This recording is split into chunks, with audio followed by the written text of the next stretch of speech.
بے اسرار کو بھی صاحب اسرار ہونا پڑتا ہے، بے اسرار کو بھی صاحب اسرار ہونا پڑتا ہے۔ ہم خود سے نہیں بنتے ہیں مولائی، پہلے ماں کو صاحب کردار ہونا پڑتا ہے۔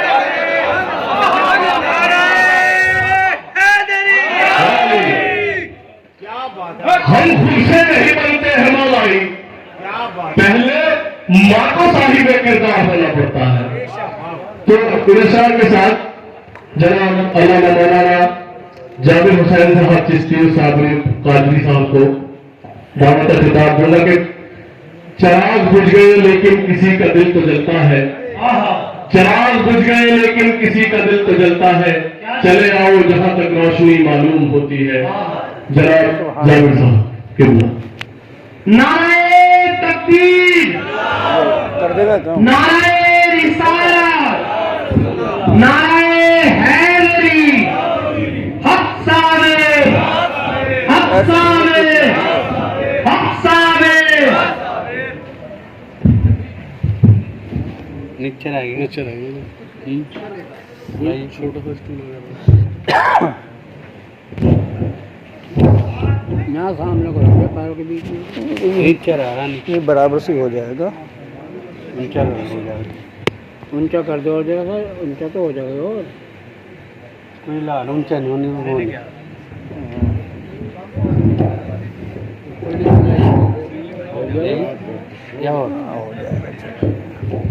دیکھ لیں آج ہو جائے گا اور اونچا ہو جائے گا، پھر اگر ہو جائے تو بہتر رہے نا، لا رہے گا کچھ۔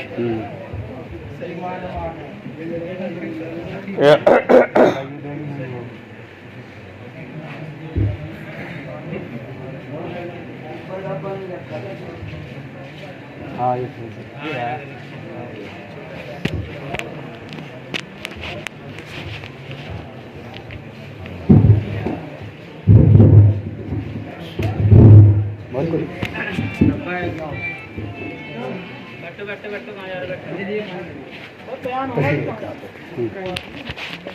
پانی پی لیجیے۔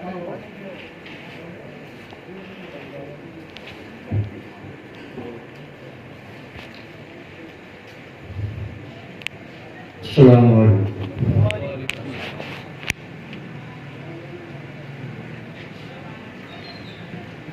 الحمد لله نحمده ونستعينه ونستغفره ونؤمن به ونتوكل عليه ونعوذ بالله من شرور أنفسنا ومن سيئات أعمالنا، من يهده الله فلا مضل له ومن يضلل فلا هادي له، ونشهد أن لا إله إلا الله وحده لا شريك له، ونشهد أن سيدنا ونبينا وحبيبنا ورسولنا وشفيعنا ومولانا محمد وعلى آل سيدنا ومولانا محمد وبارك وسلم، أما بعد، فأعوذ بالله من الشيطان الرجيم، بسم الله الرحمن الرحيم، قل هل يستوي الذين والذين لا يعلمون، صدق الله العلي العظيم وصدق بلغنا رسوله النبي الأمين الكريم، ونحن على ذلك لمن الشاهدين والشاكرين۔ وقال النبي صلى الله عليه وسلم أنا مدينة العلم وعلي بابها، أو كما قال حسين مني وأنا من الحسين، أو كما قال عليه الصلاة والسلام۔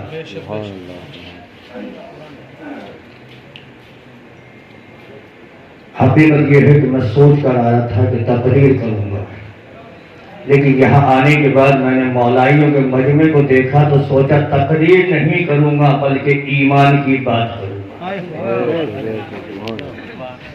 کیونکہ تقریر میں لچھا ضرور ہوتا ہے، اور میں چاہتا ہوں کہ لچھے دار تقریریں تو کرتے ہوئے 30 سال ہو گئے آج بغیر لچھے دار کرتے، لیکن ان کے لیے کہ سب سے پہلے ایک چیز کا دھیان رکھیں، ایک چیز عرض کرنا چاہتا ہوں کہ اگر میری آواز ان حضرات تک پہنچ رہی ہے کہ جن کے لیے میں شعر پڑھ رہا ہوں تو وہ دوسرے شعر کا انتظار کریں۔ پہلا شعر سنیے گا، ان لوگوں کے لیے توجہ رکھیں جو یہ سمجھتے ہیں کہ میں بھی بوتل سے پیو چندہ بھی دو مسجد میں،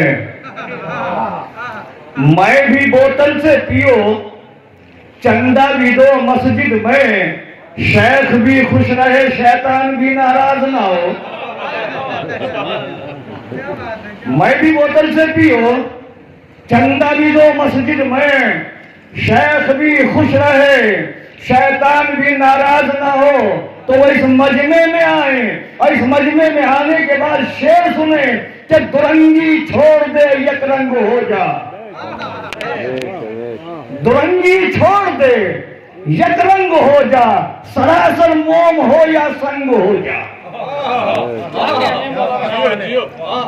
یہ منافقت چھوڑ دے کہ جہاں تو میں نے پڑھا ہے کہ جب مولا کائنات کا مقابلہ ہو رہا تھا تو ایک جماعت کے کچھ فوجی کہتے تھے کہ نماز تو علی کے پیچھے اچھی لگتی ہے، دسترخوان معاویہ کا اچھا۔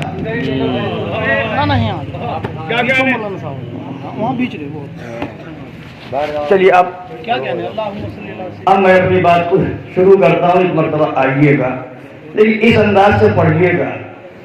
درود شریف بہت پڑھتے ہیں لیکن میں درود شریف پڑھنے کی ایک چھوٹی سی بات بتا دوں، اس کے بعد درود شریف پڑھیے۔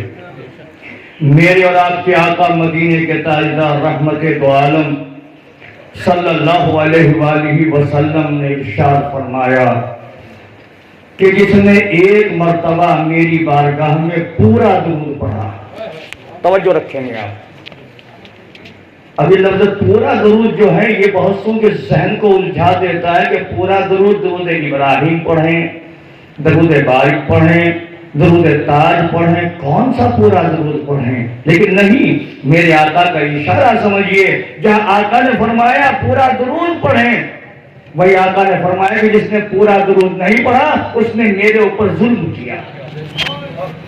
صحابہ کرام رضوان اللہ تعالی علیہم اجمعین طرف گئے اور فرمایا آقا ہمارے ماں باپ آپ پہ قربان ہو جائیں، ہماری جانیں آپ پر قربان ہو جائیں، آقا یہ بتا دیجئے پورا درود کون سا ہے؟ تو میرے مصطفیٰ نے فرمایا کہ جس درود میں میری اہل بیت کو شامل نہیں کیا جائے گا وہ درود ادھورا ہے،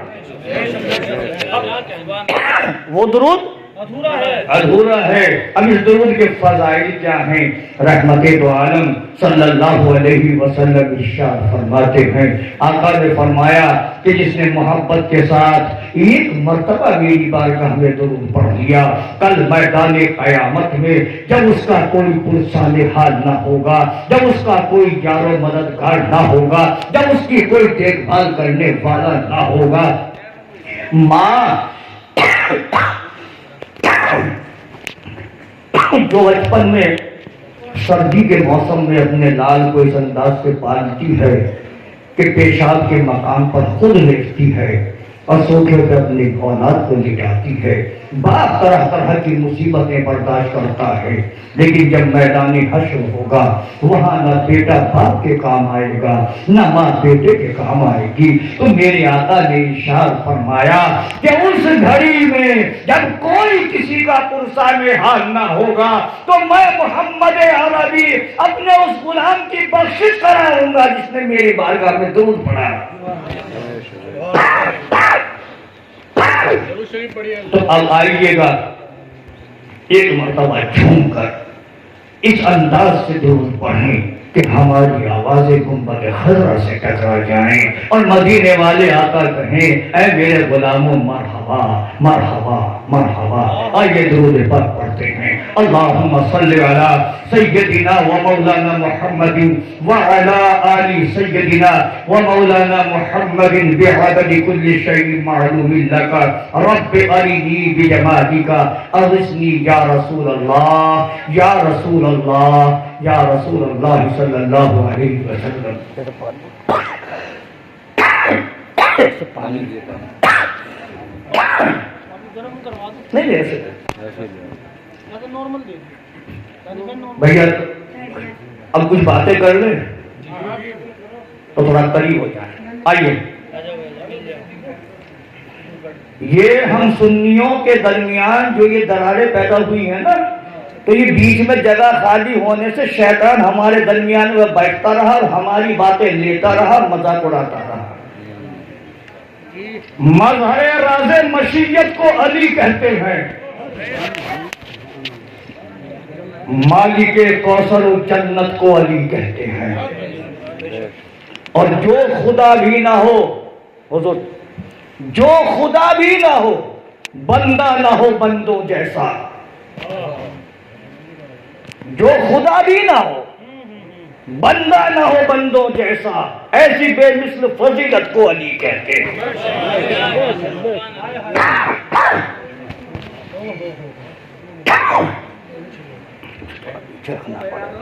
خیر, میں نے قرآن مقدسہ کی آیت کریمہ تلاوت کی ہے, یہیں سے اپنی بات کو شروع کرتا ہوں. اور تھوڑے سے وقت میں انشاءاللہ رخصت بھی ہو جاؤں گا, عمر کا تقاضا بھی ہے. قرآن مقدس میں پروردگار عالم نے, میں آپ کو تقریر نہیں بلکہ بتانا چاہتا ہوں کہ ہمیں کرنا کیا تھا اور ہم کر کیا رہے. ابھی میں نے کہا نا کہ دو رنگی چھوڑ دے یک رنگ ہو جائے. آج ہم دو رنگی کے چکر میں الجھے ہوئے ہیں. بے شک بے شک بے شک, یہی بات. آج ہم جو ہیں دو رنگی کے, ہم نے مصطفیٰ کی تعظیم کو نہیں دیکھا, ہم نے اہل بیت کی پہچان نہیں کی بلکہ ہم نے پلیٹ کی پہچان کی. تو قرآن نے کہا اے محبوب آپ کہہ دیجئے, قل, اے محبوب آپ کہہ دیجئے پروردگار کیا کہوں, حل یستوی الذین والذین لا یعلمون, کہ جاننے والے اور نہ جاننے والے برابر نہیں ہو سکتے. یہی سے آپ توجہ رکھیں, جاننے والے اور نہ جاننے والے برابر نہیں ہو سکتے. یہ قرآن کا اشارہ ہے, قرآن کی بات ہے, میری گھر کی بات نہیں. اور الحمدللہ یہ غلام جب بھی اسٹیج پر آتا ہے تو ڈنڈے کی چوٹ پر کہتا ہے کہ مجھے فخر ہے کہ میں الحمدللہ مولائی ہوں, اور مولا کا فضل بھی ہے. جہاں تک آواز پہنچ رہی ہے, جو بات کہوں گا اعلامیہ کہوں گا, جب چاہے مناظرہ کر سکتے ہیں.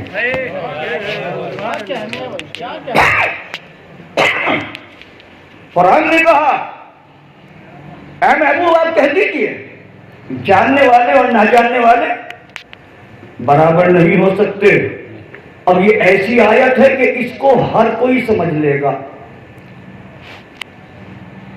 دھوپ اور سایہ بولو بھائی برابر, دن اور رات ذرا بولتے ہیں, دن اور رات برابر نہیں ہو سکتے. ایسے ہی چلتے رہیں, جب آپ پہنچیں گے تو آپ کو کہنا پڑے گا کہ حق اور باطل برابر نہیں ہو سکتے. حق اور باطل برابر نہیں ہو سکتے. اب ہمیں پہچان کرنی پڑے گی, ہمیں دیکھنا پڑے گا کہ حق کس کے ساتھ ہے, باطل کس کے ساتھ ہے. لیکن یہ اس وقت پہچان ہوگی جب حق اور باطل کے درمیان ایک کھنٹا اور کھڑا ہے, جب ہم اس کو پہچان لیں گے. جب تک حق اور باطل کے درمیان یہ منافقت کا کھنٹا کھڑا ہوا ہے, اس کو نہیں پہچانو گے, اس وقت تک نہ حق کی پہچان ہوگی نہ باطل کی پہچان ہوگی. آپ نے تاریخ میں سنا نہیں ہوگا, پڑھا نہیں ہوگا کہ رسول کائنات صلی اللہ علیہ وسلم نے اپنی محفل سے یا اپنی مسجد سے کسی مشرک کو باہر نکالا، کسی کافر کو باہر نکالا ہو، لیکن منافق کو اعلانیہ باہر نکالا، منافق کو اعلانیہ باہر نکالا۔ تو ہمیں خطرہ نہ مشرک سے ہے نہ کافر سے ہے، ہمیں خطرہ منافق سے ہے۔ اور آج ہمارے درمیان جو ہمارے ایمان کو، ہمارے عقیدوں کو، ہماری محبتوں کو جو لوٹ رہے ہیں، جو منافق ہیں۔ بھیا میری عمر کا بھی خیال رکھیں اور عمر چھوڑ دیں، ذکر رسول کا خیال رکھیں۔ تو اب ایمانداری سے بتاؤ، تقریر کا انشاءاللہ جب کبھی موقع ہوگا پھر حاضر رہوں گا۔ میں آپ کے قریے شریف میں رہ رہا ہوں مستقل، اور حاجی صاحب جانتے ہیں کہ یہ مجھے تقریباً 80 سے پہلے سے الحمدللہ بلاتے ہیں۔ آواز یہی ہے، لیکن میں آپ کو بتانا چاہتا ہوں کہ ہمیں سب سے بڑا خطرہ منافق سے ہے، اور منافق کو پہچاننا پڑے گا، منافق کو پہچاننا پڑے گا۔ جب تک منافق کو نہیں پہچانیں گے تو نہ ہم حق تک پہنچ سکتے ہیں، نہ ہم باطل کی مخالفت کر سکتے ہیں۔ آج ہمارے درمیان منافق کون ہوتا ہے؟ منافق وہ ہے کہ جو آپ کے گھر میں رہے گا، آپ کا کھائے گا، آپ کا ظاہر میں گنگائے گا، لیکن پیٹھ کے پیچھے وہ آپ کی برائی کرے گا، آپ کی مخالفت کرے گا۔ اسی لیے پروردگار عالم نے قرآن کریم میں ارشاد فرمایا ان المنافقین فی الدرک الاسفل من النار، کہ یہ جو منافق ہے یہ جہنم سے سب سے جو خطرناک گڈھا ہے اس میں ڈالا جائے گا۔ آج ہمارے درمیان جو ہمارے سینوں سے اس کے رسول کو نکالا جا رہا ہے، ہمارے سینوں سے محبت اہل بیت کو نکالا جا رہا ہے، یہ منافقوں کی چال ہے۔ یہ منافق میاں علی حق پر تو ہے، علی حق پر تو ہے، لیکن وہ بھی حق پر ہے۔ واہ کیا تیری رنگی چال ہے، کیا تیرا رنگی چال ہے۔ ارے جب دونوں حق پر ہیں تو جنگ کیوں؟ جب دونوں حق پر ہیں تو جنگ کیوں؟ اور جب او ملا تو جانتا ہے کہ دونوں حق پر ہیں تو کیا رسول نہیں جانتے تھے کہ حق پر کون ہے؟ کیا رسول واقف نہیں کہ حق پر کون ہے؟ جو اپنے لاڈلے اپنے چہیتے حضرت عمار رضی اللہ تعالیٰ عنہ مسجد نبوی شریف کی تعمیر ہو رہی ہے۔ اور ساتھیوں میرا جو موبائل نمبر ہے وہی میرا واٹس ایپ نمبر ہے، سمپرک کریں۔ میں نے الحمدللہ حضرت عمار بن یاسر رضی اللہ تعالیٰ عنہ کی صحاح ستہ سے مکمل احادیث اکٹھا کر کے ایک اشتہار تیار کیا۔ سب لوگ نے اس کو عام کریں، میرے نام کے ساتھ میرا چیلنج ہے۔ رسول کائنات صلی اللہ علیہ وسلم نے دیکھا کہ سب ایک ایک اینٹ لے جا رہے ہیں، ایک ایک پتھر لے جا رہے ہیں، حضرت عمار بن یاسر رضی اللہ تعالیٰ دو لے جا رہے ہیں، دو لے جا رہے ہیں۔ کمزور حالت ہے، میرے مصطفیٰ نے دیکھا اور خدا کی قسم وہ مصطفیٰ جو انبیاء کا سردار، وہ مصطفیٰ کہ جو نبیوں سے اعلیٰ، وہ مصطفیٰ جس کے صدقے میں کائنات بنی، وہ مصطفیٰ کہ جس کے صدقے میں آپ کا میرا وجود قائم ہوا، وہ مصطفیٰ حضرت عمار بن یاسر رضی اللہ عنہ کے سر کے اوپر ہاتھ پھیرتا ہے۔ ایمانداری سے بتا دو کہ جب وہ دست شفقت عمار کے سر پر گیا، عمار کو کیسا لگا ہوگا، عمار کو کیسا فیل ہوا ہوگا۔ لیکن ساتھ ساتھ فرمایا اے عمار تو مجھے اتنا پیارا ہے، اتنا پیارا ہے کہ تو اس وقت ایمان لے کر آیا تھا جب میری فوج میں چند لوگ تھے، لیکن اے عمار مجھے بہت بڑا افسوس ہے، لیکن مسئلہ ہے خدا بندی میں کچھ نہیں کر سکتا۔ عمار تو حق کے ساتھ ہوگا اور تجھے بازی گروہ قتل کرے گا، تجھے بازی گروہ قتل کرے گا۔ اب ایمانداری سے بتاؤ کہ حضرت عمار بن یاسر رضی اللہ تعالیٰ عنہ کہاں شہید ہوئے؟ میں نہیں کہہ رہا، اگر پکڑنا ہے تو جا کے رسول کا دامن پکڑو، رسول نے ایسا کیوں کہا کہ تم بازی گروہ کے ہاتھ سے ختم ہوگا؟ حضرت عمار ابن یاسر رضی اللہ تعالیٰ کس کے ساتھ تھے؟ مولائے کائنات کے ساتھ۔ جنگ کس سے ہو رہا تھا؟ قاتل وحی سے، امت کے نانا سے۔ ارے چھوڑے، میں مانتا ہوں، چلیے میں ساری بات سننے کو قاتل وحی بھی مانتا ہوں، امت کے ماما بھی مانتا ہوں، لیکن رسول نے فرمایا کہ میرے صحابہ ایسے ہیں جیسے آسمان پر چمکتے ہوئے ستارے۔ میں خدا کی قسم صحابہ کا دل سے احترام نہیں، بلکہ ان کا نام خاک پر لکھ کر اس خاک کو اپنے سر کی زیر و نفرت پر لکھا۔ لیکن مجھے بتاؤ صحابہ کہتے کس کو؟ صحابی کہتے کس کو ہیں؟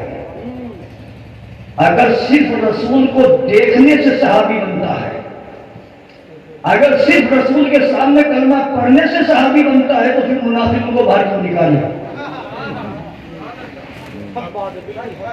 لیکن پتہ چلا کہ صحابی وہ ہے جس نے ایمان کی حالت میں رسول کائنات کی زیارت کی ہو اور ایمان ہی پر خاتمہ ہوا۔ یہ ہے صحابی جس کا ایمان پر ہی خاتمہ ہوا ہو۔ ورنہ بتائیے گا، حضرت علقمہ رضی اللہ تعالیٰ بہت بڑا نام ہے صحابیت میں، بہت بڑے صحابی ہیں، آخری وقت ہے، زبان پر کلمہ نہیں آ رہا، آخری وقت ہے، زبان پر کلمہ نہیں آ رہا۔ صحابہ کرام بے چین ہیں، پریشان ہیں، بارگاہ رسالت میں پہنچے، کہا یا رسول اللہ صلی اللہ علیہ وآلہ وسلم، آقا ہمارے بھائی علقمہ کا آخری وقت ہے، زبان پر کلمہ نہیں آ رہا، کفر کی موت مر رہا۔ کون تھا؟ بولا بھائی صحابی۔ آقا نے کہا اچھا اس کے گھر میں کون کون ہے؟ کہا اس کی والدہ ہے، اس کی والدہ ہے اور بیوی ہے۔ سرکار نے فرمایا اس کی والدہ کو بلا لا۔ نوجوانوں یہ آپ کو درس بھی دے رہا ہوں، اگر آپ نے والدین کی نافرمانی کی ہے تو خدا کی قسم پوری زندگی یا حسین کرتے رہے، تمہیں کچھ نہیں ملے گا، کچھ نہیں ملے گا۔ ملے گا کب؟ جب والدین کی اطاعت کرو گے۔ تو صحابہ کرام نے ان کی والدہ کو بلایا، میرے اور آپ کے آقا نے فرمایا علقمہ کی ماں، علقمہ میں ایسا کون سی بات ہے کہ جو آج وہ ایمان والا ہوتے ہوئے کفر کی موت مر رہا ہے؟ حد سے تعریف کفر کی موت مر رہا ہے۔ حضرت علقمہ کی ماں نے کہا یا رسول اللہ، علقمہ نمازی بھی ہے، غازی بھی ہے، اور سب سے بڑی بات جو فرمائی، ایمان والوں خدا کی قسم ہم کام جاتے ہیں، کیا یا رسول اللہ آپ پر جان دینے والا بھی ہے، آپ پر جان دینے والا بھی ہے، آپ سے محبت کرنے والا بھی ہے، لیکن آقا میرا نافرمان ہے، میرا نافرمان ہے۔ آقا سمجھ گئے کہ اس کی ساری محبت، ساری عبادت ماں کی نافرمانی کی وجہ سے ختم ہو رہی ہے۔ تو ایک صحابی جب ماں کی نافرمانی کی وجہ سے کفر کی موت مر سکتا ہے، تو وہ صحابی علی سے مخالفت کرے، وہ جو علی سے مخالفت کرے، وہ علی جسے مصطفیٰ اپنے شانوں پر بٹھا کر خانہ کعبہ میں بلند کرے، وہ علی جو بستر رسول پر لیٹ جائے تو رسول چلے جائے، دشمنوں کو علی محبوب خدا دکھائی دے، وہ علی جس کو رسول کہے اللہ مسجد العلم وعلی البابوہا، میں علم کا شہر ہوں لیکن علی اس کا دروازہ ہے، علی اس کا دروازہ ہے۔ تو اب شہر علم تک پہنچنے کے لیے کہاں سے چلو گے بھائی؟ بولو بھائی، نہیں دیوار کھود کے چلو، دیوار کھود کے چلو گے، پڑوسی نے دیکھ لیا نا تو طبیعت بحال کر دے گا. ایسے ہی یاد رکھنا اگر دین میں شہر علم میں دیوار کود کر جاؤ گے تو فرشتے اتنا بجائیں گے کہ کبھی نہیں بجاؤ. شہر علم میں داخل ہونا ہے تو تمہیں باب علم تک پہنچنا پڑے گا. اور میں نے کہا رہا ہوں میاں سنیے گا باب علی تک پہنچنا پڑے گا. وہی باتیں بتا رہا ہوں جو آپ مستقل سنتے ہیں لیکن بہت سے سن کر سن ہو گئے. وہی اپنی آپ کو سننی کہہ رہے ہیں کہ میاں ہم تک سن کے ایمان لائے. اگر سنی ہوئی بات کا کیا یقین, سنی ہوئی بات کا کیا یقین, ہم سن کے ایمان نہیں لائے. ہم تو خدا کی قسم صابر پاک کا گنبد دیکھ کر ایمان لائے. ہم تو خدا کا روزہ دیکھ کر ایمان لائے. ہم تو غوث پاک کا نام سن کر ایمان لائے. ہمیں ایمان لا کر دینے والے موجود ہیں اس لیے ہم بھٹکے نہیں ہیں. تم سن کر ایمان لائے تھے اس لیے سن ہو گئے.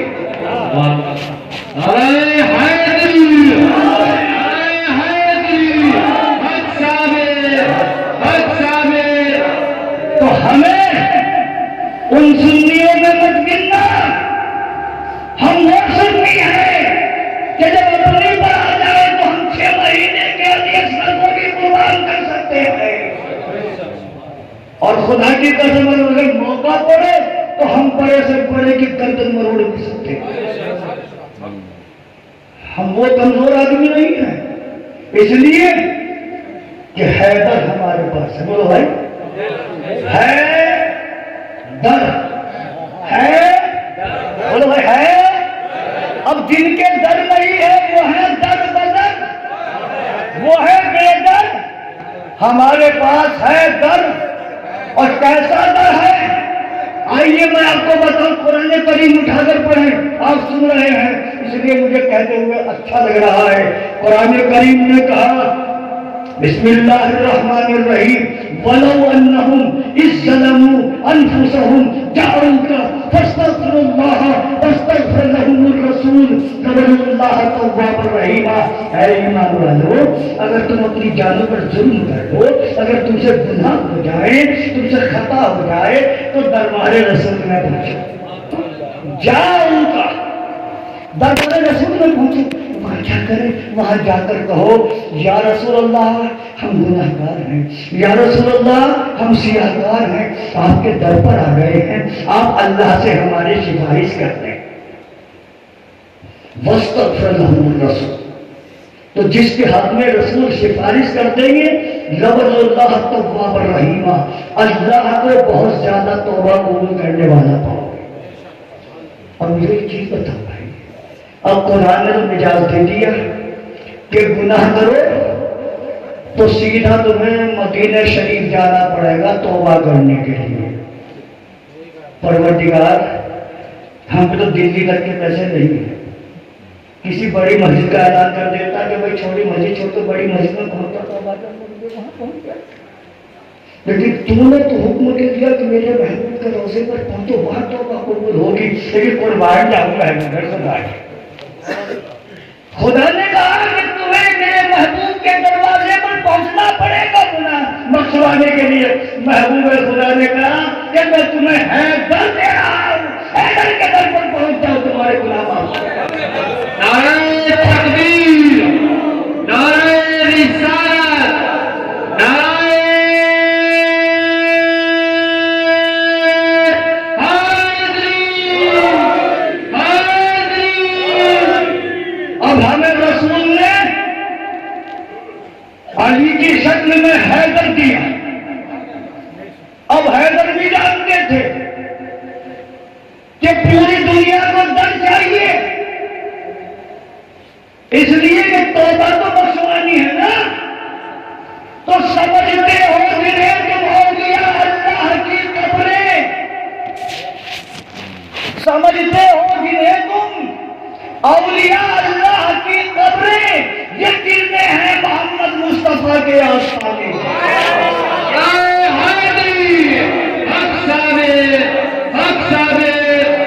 تو ہم پر پیسے نہیں ہیں تو گھبرانے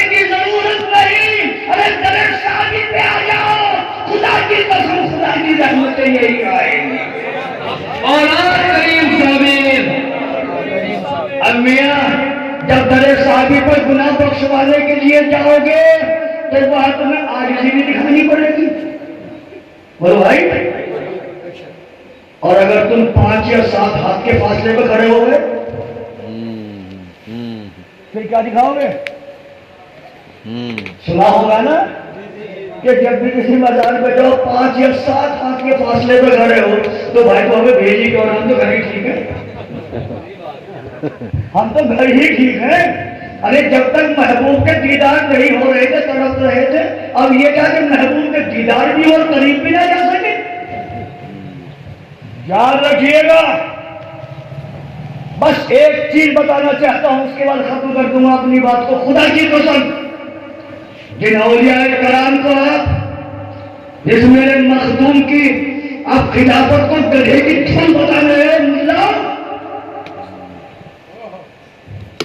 آج ہمارے بات میں ہمت ہے جو غلام فاضل ہے، سبحان ہم نے بڑے بڑوں کو اعلیٰ بنا دیا اور جو بڑے بڑے سے ان کو اعلیٰ سے نیچے گرا دیا۔ بے شک سبحان اللہ۔ تمہارا رشتہ ہوگا ان سے، ہمارا رشتہ حق کے ساتھ ہے، بے شک اور انشاءاللہ رہے گا۔ ہم صابر کے ماننے والے بھی ہیں اور صابر کی ماننے والے بھی ہیں، بے شک سبحان اللہ سبحان اللہ، ہم حسین کے ماننے والے بھی ہیں، حسین کی ماننے والے بھی ہیں۔ بے شک ہمارے کے ساتھ کہ میں شہید تو اور بھی بات ہوئے، آپ حسینی کا اتنا بڑا وہ کیوں کرتے ہو؟ آپ کو معلوم ہے جی خدا کی قسم جنگ احد کے شہید کائنات کے سر کے تاج، جنگ بدر کے شہید سر کے تاج، لیکن کربلا کے شہیدوں میں ان شہیدوں میں ایک فرق ہے، اور فرق یہ ہے کہ جنگ بدر ہو، جنگ احد ہو، جنگ حنین ہو، کوئی سی بھی جنگ ہو، ان میں شہید ہونے والے شہادت پر ناز کرتے تھے، بے شک ان میں شہید ہونے والے شہادت پر ناز کرتے تھے، اور کربلا وہ ہے جن پہ شہادت بے شک لبیک یا حسین، لبیک یا حسین، نعرہ حیدری۔ تو کربلا وہ ہے جن پہ شہادت ناز کرتی ہے، اور جس پہ شہادت ناز کرتی ہے ان پہ یہاں ہمارے کلجہ شریف کی سرزمین پر رہنے والے ایک معزز اور مدبر شاعر دولت نیازی کہہ گئے ہیں کہ حسین مل کے علی کے مالک مزاج حیدر سلام لے۔ واہ واہ واہ واہ سبحان اللہ، کیا بات ہے۔ حسین مل کے علی کے مالک، ہائے ہائے ہائے، میں الحمدللہ شاعری سے شوق رکھتا ہوں، جانتا ہوں مل کے علی کیا ہے، ملک علی نہیں کہا، مل کے علی، ہائے ہائے، زمین و آسمان کی ساری چیزیں، مل کے علی، علی کی ملکیت کے مالک، بے شک بے شک، اب علی کی ملکیت زمین سے آسمان تک، بالکل بے عرش شک، سے فرش تک، حوروں سے جنات تک۔ اب کہہ گئے دولت نیازی جب بیٹھتے تھے تو میں مذاق بھی کرتا تھا اس سے، جہاں ابھی پینٹر رہتا اس میں اسی دری میں رہتے تھے، آج کل بیٹھتے اچھا ہاں، تو آپ فرماتے ہیں حسین مل کے علی کے مالک مزاج حیدر سلام لے لو، اے کربلائی مجاہدوں کے امیر سرور سلام لے لو، سبحان اللہ سبحان اے اللہ، کربلائی مجاہدوں کے، تو ہم حسین کو یا حسینیت کو یہ سمجھ کر نہیں مان رہے کہ وہ کربلا میں شہید ہوئے، اور سچی بات کہہ رہا ہوں، بلکہ اس لیے مان رہے ہیں کہ حسین حق پر سے باطل میں شہید کیا۔ جی جی بالکل بے شک، تو جب حسین کو قتل کرنے والے باغی ہو سکتے ہیں، گستاخ ہو سکتے ہیں، اور یوں کہہ لیا جائے کہ ایمان سے خارج ہو سکتے ہیں، تو عمار بن یاسر کو شہید کرنے والوں کو کیا ہوا؟ پوچھو جا کے ان ملاؤں سے کہ جنہیں عمار بن یاسر جس فوج کے اندر کام کر رہے تھے مخالف فوج نے مارا، اگر وہ حق پر سے تو عمار شہید نہیں ہو سکتا۔ جی بالکل اور اگر عمار شہید ہے تو مارنے والا حق پر نہیں ہو سکتا. بے شک بے شک. اور جب وہ حق پر نہیں ہے تو اس کا ہمارا کوئی تعلق نہیں. جو اس لیے نہیں رسول نے مثال دیا صحابی وہ ہے کہ جس نے رسول کو ماتھے کی آنکھوں سے ایمان کی حالت میں دیکھا اور ایمان ہی پر خاتمہ ہو. بے شک بے شک. اب تاریخ میں دیکھو بھیا ایمان پر خاتمہ کیا ہے. ایمان پر خاتمہ یہ ہے، آخری جملہ سننے، دین کی نگرانی.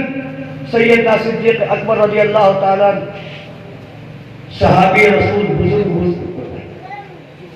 بزرگ ہے. لاری پہ میں 2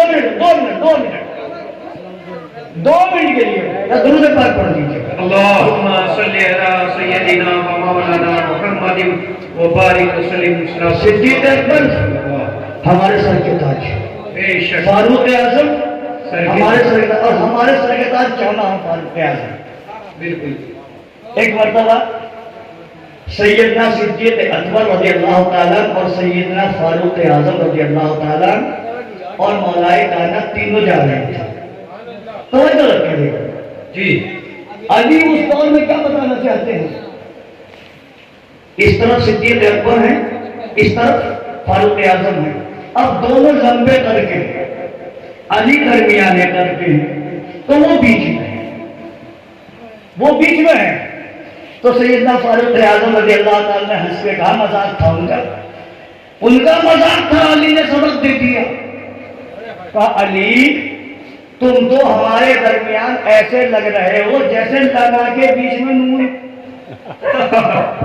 لام بھی لمبا، علی بھی لمبا، نون چھوٹا سا بیچ میں.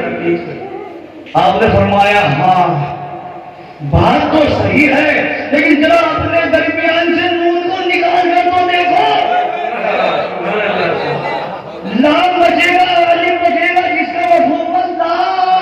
تو تمہارا وجود ہے صدیق علی کے بغیر کچھ نہیں ہے، اے فاروق تمہارا وجود علی کے بغیر کچھ نہیں ہے. تو یہی وجہ تھی کہ فاروق اعظم رضی اللہ تعالیٰ عنہ ہوشیار تھے. وہ جانتے تھے بخشش کا پروانہ کہاں سے ملے گا. وہ آج کے ملا نہیں تھے کہ فاتحہ سے بخشش ہوگی، ٹیکے سے تو بخشش ہوگی. نہیں، وہ جانتے تھے. 2 بیٹوں میں لڑائی ہوئی، ایک شہزادے لڑے، مولا حسین ہے، وہ فاروق اعظم کا بیٹا ہے. لڑتے لڑتے یہاں تک پہنچی، میرے مولا حسین نے کہا او غلام زادے تو ہم سے بات کرتا ہے. اور فاروق اعظم کو میاں اس وقت جو ہے خلیفہ وقت بیٹا تین ملایا، باپ کے پاس گیا. کیا بات ہے بیٹے، کیا بات ہے؟ بات کیا ہوتی؟ آپ خلیفہ وقت ہے، حسین نے ہمیں غلام زادہ کہہ دیا، بندہ دیا. کیا کہتی ہے؟ ہاں لکھوا کے کیا لکھوا دیا. واہ واہ واہ. اب دیکھیے کتنی چال والی سے کام ہو رہا ہے. ہائے ہائے ہائے، اس کو کہتے ہیں ایمان کا تقاضا. بیٹا گیا، کہا حسین تم نے ہمیں کیا کہا تھا؟ غلام کہا کہ ہم نے تمہیں غلام زادہ کہا تھا کہ لکھ کے دو. کیا پڑھا لکھ کر دیا. باپ کے پاس گیا. سیدنا عمر فاروق رضی اللہ تعالیٰ عنہ صحابہ کرام کے مجمع میں آئے، نام پکا اپنے سر پر رکھا اور فرمایا خدا کی قسم آج سے عمر کامیاب ہو گیا. بے شک بے شک. آج سے عمر کامیاب ہو گیا. تو جب حضرت عمر غلام زادہ کہنے سے کامیاب ہو سکتے ہیں تو میرے مصطفیٰ نے فرمایا کہ جس نے میری اہل بیت کے ساتھ ذرا سا بھی حسن سلوک کیا اور وہ دنیا میں اس کا بدلہ نہ دے سکے تو میدان قیامت میں اس کا بدلہ میں دوں گا. وآخر دعوانا الحمدللہ رب العالمین. السلام علیکم.